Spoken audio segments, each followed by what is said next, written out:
guesses, and this is kind of how it would look. So I want a left back, middle back, a server, and an outside hitter. On this side, I want two backrow players and your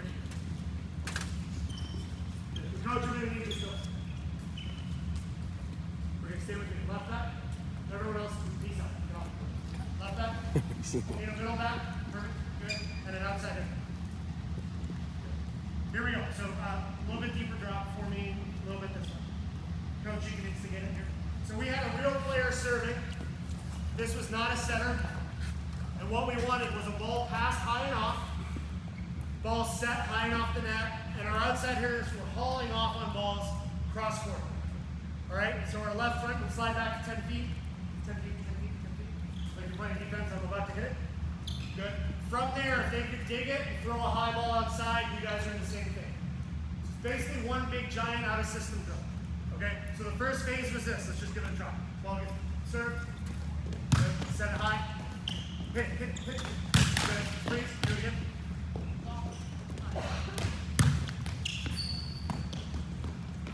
Good. Play up. There you go. Good. Good. Go. Go. Go. Go. Hit. Good.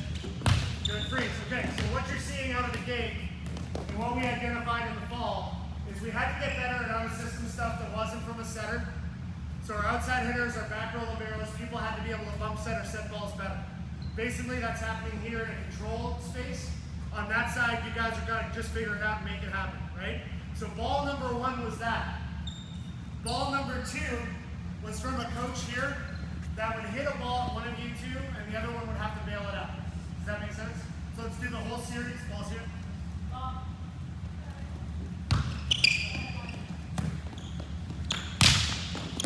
Go, go, go. Good play. Talk. Good jumping in. Good, go. High. Put a hand on it. Good, go. Good, high. Play high. Good, jumping in. Good. Okay, freeze. And that's the kind of swing that we're looking for, which is aggressive. We're not telling kids, hey, if it's there and you like it, go get it. If you hated it, we want you to manage it, right? So that'd be the first ball. Second ball comes in from a coach. Ball's here, puts them in that out-of-system situation. Good, make a play. Good, freeze, good. And then the last ball, outside hitter, just that way. Coach, I just want you to launch the ball to the universe. You gotta jump and hit it. Jump and hit it. Good, make a play. Good, freeze. Good. And then what we would do is just dial, right? So you come underneath, you go this way, you go underneath, you go back. Good. And we didn't care if you were a middle blocker. We didn't care if you were a libero. Trust me, liberos love hitting the ball once in a while, especially from the back row. And we'll just do the exact same drill. Ball here.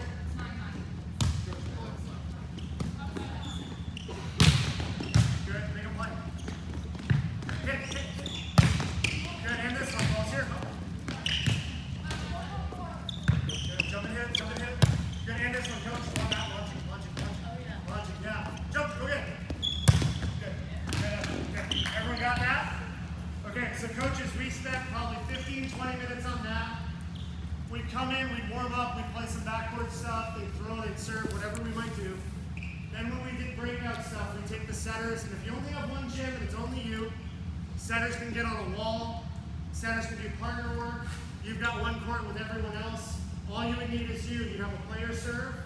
You can bowl a ball in, and then you can launch a ball, you have a system ball. And it's just a lot of stuff out of system that we thought made a huge difference for us in the spring. Okay? The next part about it, we spent a lot of time on, is just the idea of chunking. So give me a right side blocker and a middle. Out there. On this side, I need a outside hitter in the middle. Good. You're going to set, and you're going to set. You're right back. Middle back. Good. Slide back here. You're in middle. Good, just hang out there. And all we're doing, and again, it's hard for me to really give you a real idea how this would work, but I need you to just be creative. Ball would get served, you'd have an outside hitter, libero, in the middle from whatever rotation, but we are only allowed to work this part of the court. So a lot of the stuff that you guys see is especially at the next level, the 31 goes. Muncie loves the 31 inside 2 ball. Those are the only things that can be trained, and it's all in this half of the court. If you can't get this half of the court working, you got to send a free ball. Let them have it, and you go from there.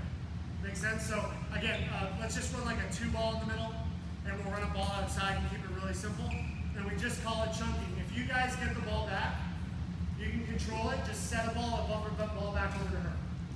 Everyone got it? Okay, ball's good. Make her read, make her read, make her read. Roll tight. Go. Okay, next ball. Ball here.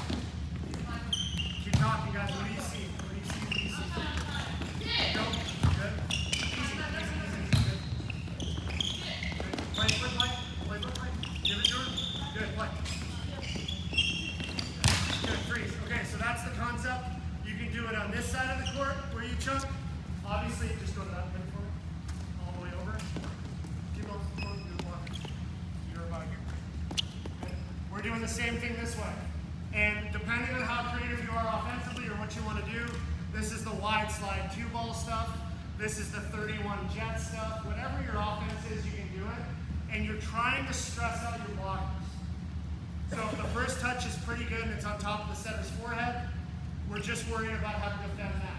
A lot of this strategically comes back to if you're playing a club match or a high school match and they have a kid that does X or has a certain skill or hits a certain ball, you can work their week of training on, we're going to try to get better at taking this away. Okay? Coaches, any questions on that? The chunking concept? Okay? And then obviously, for me, that leads to the ball center, ball hitter stuff, and all of you have done something similar. So give me a team of 6 over there. Just one more person. Coaches over on the side. Can you go this way? No, you stay there. We'll hop over there. You're right here. You stay there. Check that. You're going to center. You're gone. Coach, you're going to run this way. Bring the ball. Okay, you good? So a lot of different ways to do this, but the concept for me is real simple. Now you're really worried about team defense, and that's all it is. I want the real block. I want to do this. Awesome. I want you to be able to touch your fingertips. Drop your hands. Watch your knees. Get your hands here.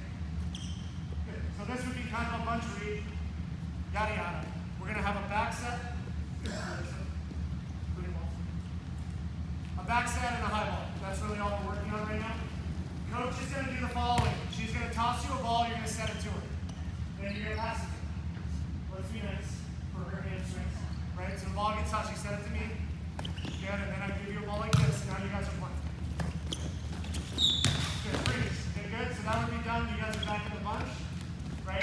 And as you guys can imagine, you can go anywhere you want with this over time. If you want it good as a coach, no harm, no foul. If you want to start working your center and out of system stuff, spray her around the gym. 3 hitters for sure. 3 front row hitters and a back row attacker off of the head. Whatever you guys are working on can be in the shell. I like it because you can spend a lot of time teaching. I hate it because it's slow.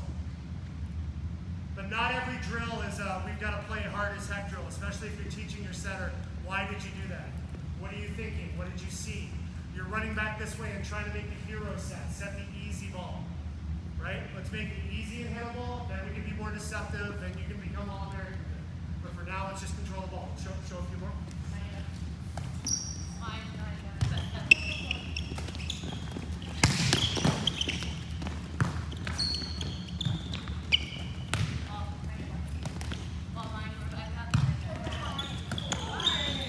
Okay, freeze, and then I'm way out of time.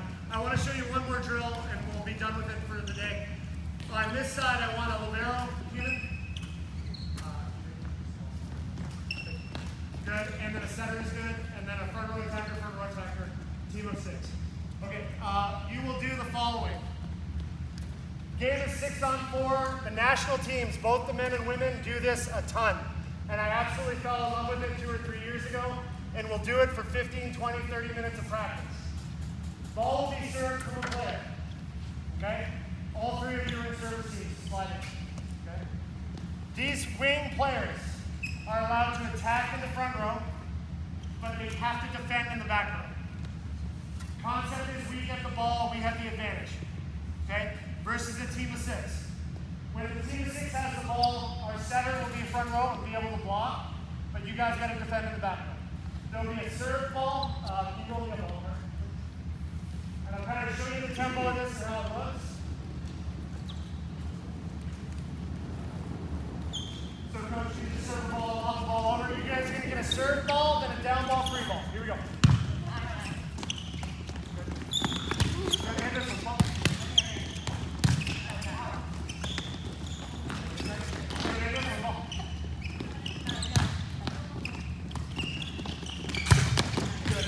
Okay, so then from there, what happens with our attackers is they got to start to be creative. You can run a 2-ball inside. You can stay back here. The rip, the 2-ball, the go. Obviously, we have one defender, so there's not a back row attack. And then if you guys take the ball, obviously, we've got one blocker. So your ability to score, pretty important. Okay?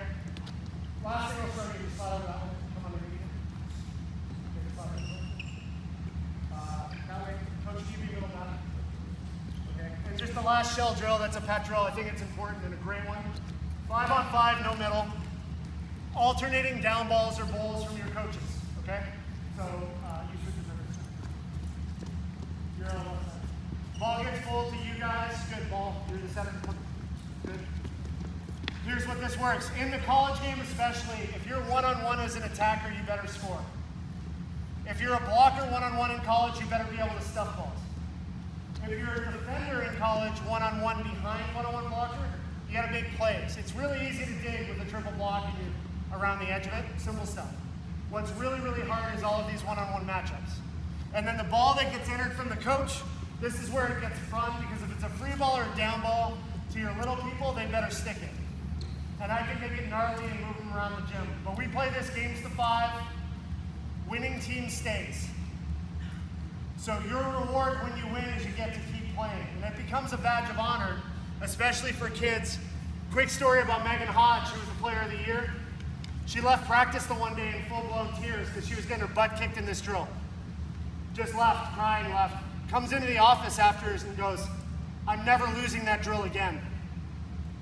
Next day in training, she came in, and I swear to God, I've never seen anyone go off on her teammates like I saw her go off. And I don't know in my 3 years that I was there with her if she ever lost that 5-on-5 game. If it got tight, she wanted the ball, she wanted the ball. And it became a badge of honor. How long can you play? How long can you stay in? And was it tiring? Tiring as hell. But there was a pride to it. There was an effort to it. There was a grind to it. You wanted to make sure you were always winning and on the winning side. Play games to 3, games to 5, games to 7. If the losing team can do a sled or a push-up or whatever you want to do, but you got to make it competitive. The shell of this drill I think is awesome, and it's teaching one-on-one stuff. Setter's got to lead, got to be able to move it around. A lot of times this player will come in front, and the blocker will just hang out there, and you're like, where's your hitter? Who'd you lose? Some basic volleyball things. Make sense?